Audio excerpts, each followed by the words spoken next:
Hello friends, IBPS PO prelims உடைய hall ticket out ஆயிருக்கு. இந்த 4 விஷயத்தை நீங்க கம்பல்சரியா பண்ணி ஆகணும். அட்மிட் கார்டுடைய லிங்கை நம்ம டெலிகிராம் குரூப்ல கொடுத்துருக்கோம். டிஎன் பேங்கர்ஸ் அகாடமி சர்ச் பண்ணா நம்ம குரூப் வந்துடும். ஜாயின் பண்ணிக்கோங்க. வாங்க என்ன பண்ணணும் அப்படிங்கிறத ஸ்டெப் பை ஸ்டெப்பாக பார்த்துடலாம். அதாவது ஃபஸ்ட்டு உங்களுக்கு பார்த்தீங்கன்னா ஃபுல் டெஸ்ட் எடுக்கிறது தான் முக்கியமான விஷயம். அதை விட முக்கியமான விஷயம் இது ஐபிபிஎஸ் பிஓ அப்படிங்கிறதுனால ரீசனிங்குடைய வெயிட்டேஜ் அதிகமாக இருக்கும். அந்த ரீசனிங்கில் உங்களுக்கு பசிலுடைய வெயிட்டேஜ் ரொம்ப ரொம்ப அதிகமாக இருக்கும். ஸோ பசிலை சால்வ் பண்ணுறது டெய்லி அதுதான் உங்களுடைய ஃபஸ்ட்டு மஸ்ட் டூ விஷயம். ஓகேங்களா? அதுக்கு அடுத்து பார்த்தீங்கன்னா ரெண்டாவது விஷயம் ஃபுல் டெஸ்ட் எடுக்கணும். ஒரு நாளைக்கு 2 ஃபுல் டெஸ்ட் எடுக்கணும். அந்த 2 ஃபுல் டெஸ்ட்டும் எந்த டைமில் நீங்கள் எடுக்கிறீங்க அப்படின்னா, ஒன்று உங்களுடைய எக்ஸாம் ஆல் டிக்கெட்டில் இப்போ 8 மணிக்கு ரிப்போர்ட்டிங் டைம் அப்படின்னா 9 மணிக்கு நீங்கள் ஃபுல் மார்க் டெஸ்ட் எடுக்கணும். ரைட்டுங்களா? ஏன்னா அப்போ தான் உங்களுக்கு எக்ஸாம் ஸ்டார்ட் ஆகும். ரிப்போர்ட்டிங் டைமில் இருந்து 1 ஹவர் கழித்து ஒரு மார்க் டெஸ்ட்டு.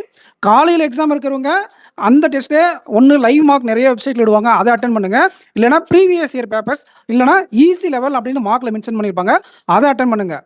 இன்னொரு டைம் இப்போ ஈவினிங் சும்மா போடக்கூடிய மார்க்கை நீங்கள் ஆட் லெவல் மார்க்கை ப்ராக்டிஸ் பண்ணுங்கள். எப்போயுமே நீங்கள் எக்ஸாம் டைம்லேருந்து ரிப்போர்ட்டிங் டைமில் போகிறீங்களா 1 ஹவர் கழிச்சு, அது ஈஸி அப்படி இல்லைனா எக்ஸாம் லெவலில் இருக்கணும். அந்த டைமில் நீங்கள் சொதப்பக்கூடாது. ஓகேங்களா? ஸோ இதுதான் 2வது ரூல். எக்ஸாம் டைம் பார்த்து அதுக்கு தகுந்த மாதிரி ஒரு மார்க், இன்னொரு மார்க். 3rd ரூல் என்ன அப்படின்னா, இப்போ நீங்கள் மார்க் டெஸ்ட்டில் ஏதாச்சும் ஒரு செக்ஷனில் இல்லை 2 செக்ஷனில் போராக பர்ஃபார்ம் பண்ணுவீங்க இல்லையா, அந்த செக்ஷனை பிக் பண்ணி இன்றைக்கி ரீசனிங்லேயும் குவான்ஸ்லேயும் மிஸ்டேக் பண்ணியிருக்கேன், இம்ப்ரூவ் பண்ணணும் அப்படின்னா அதிகமாக எதில் இம்ப்ரூவ் பண்ணணும் அப்படிங்கிற செக்ஷனுக்கு ஒரு 4 செக்ஷனல் டெஸ்ட் 5 செக்ஷனல் டெஸ்ட் எடுங்க. ஓகே சுமாராக பண்ணியிருக்கேன், பட் இன்னும் கொஞ்சம் ஸ்பீடு இல்லைனா டச் வேணும் அப்படின்னா ஒரு 3 செக்ஷனல் எடுங்க. ஈக்குவலாக பண்ணுறீங்க, ரெண்டுத்துலையும் ஆவரேஜாக பண்ணுறீங்கன்னா 3 செக்ஷனல் டெஸ்ட் எடுத்துக்கோங்க. சரிங்களா? ஸோ நம்பர்ஸ் உங்களுடைய அவைலபிலிட்டி டைமை பொறுத்து மாறும். பட் ஆனால் நீங்கள் போராக பர்ஃபார்ம் பண்ண சப்ஜெக்டில் செக்ஷனல் டெஸ்ட் எடுத்து அதில் எக்ஸாம் ஹாலில் என்னென்ன ஸ்கிப் பண்ணுவீங்களோ அதை விட்டுட்டு மற்ற எல்லா கொஸ்டின் அனலைஸ் பண்ணிடுங்க. சரிங்களா?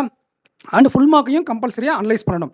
அதுக்கடுத்து 4வது விஷயம் என்ன அப்படின்னா, நீங்கள் டாப்பிக்கில் ஃபோக்கஸ் பண்ணணும். உதாரணத்துக்கு சிலாஜிசமோ, பிளட் ரிலேஷனோ, ஆர்டரிங் பஸ்ஸிலோ, இல்லை பேராஜம்பிளோ, இல்லை டிஐயோ, இல்லை அரித்தமெட்டிக்கில் ஒரு 4-5 டாபிக் உங்களை ப்ரிப்பேர் பண்ண சொல்லியிருப்போம் இல்லையா, அந்த டாபிக்ஸையோ அதில் எது நீங்கள் கொஞ்சம் டச்சில் இல்லையோ அதை எடுத்து அந்த டாபிக்ஸை கொஞ்சம் நேரம் டெய்லி சால்வ் பண்ணி பாருங்கள். உங்களுக்கே தெரியும் இந்த டாப்பிக்கில் நம்ம வீக்காக இருக்கோம், இதை இன்னும் கொஞ்சம் ப்ராக்டிஸ் பண்ணணும், ஆனால் இது எக்ஸாம் ஹாலில் கண்டிப்பாக நமக்கு யூஸ்ஃபுல்லான டாபிக், இன்னும் நம்ம இம்ப்ரூவ் பண்ணல அப்படிங்கிற விஷயத்தை இம்ப்ரூவ் பண்ணணும். சரிங்களா? இந்த 4 விஷயத்தை நீங்கள் ரெகுலராக பண்ணீங்க அப்படின்னா கண்டிப்பாக ஐபிபிஎஸ் பிஓ பிலிம்ஸ் கிளியர் பண்ணுறதுக்கு அதிகமான வாய்ப்புகள் இருக்குது. All the best aspirants. உங்களுடைய எக்ஸாம் டைம் என்ன அண்ட் எந்த ஸ்லாட்டில் உங்களுக்கு அலோகேட் பண்ணாங்க, எந்த சென்டர் அப்படிங்கிறத கமெண்ட் செக்ஷனில் கமெண்ட் பண்ணிட்டு போங்க. இந்த வீடியோ லைக் பண்ணிவிட்டு உங்கள் ஃப்ரெண்ட்ஸுக்கு நம்ம சேனலை ஷேர் பண்ணுங்கள். நீங்கள் பேங்க் எக்ஸாம் ப்ரிப்பேர் பண்ணுறீங்கன்னா நம்ம டிஎன் பேங்கர்ஸ் அகாடமி ஆப்பை யூட்டிலைஸ் பண்ணிக்கோங்க. Thank you aspirants.